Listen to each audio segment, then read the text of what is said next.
Hello everyone, and welcome to the channel for all pocket watch lovers. I am presenting this beautiful pocket watch with a painted dial. The movement, seemingly of French manufacture, features a Verge escapement.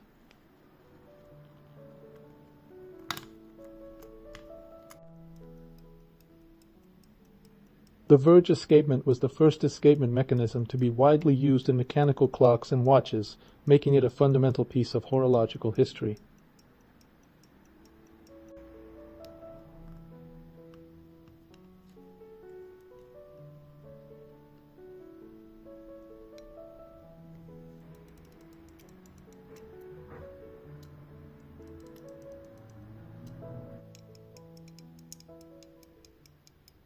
Do you know the approximate year of this watch?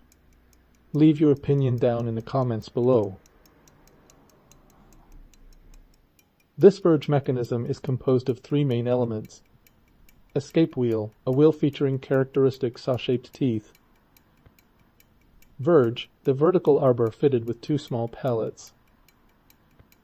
Balance, the component that continuously oscillates back and forth, regulating the timekeeping.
Thank you for watching the video until the end. Subscribe to the channel and don't miss the next videos.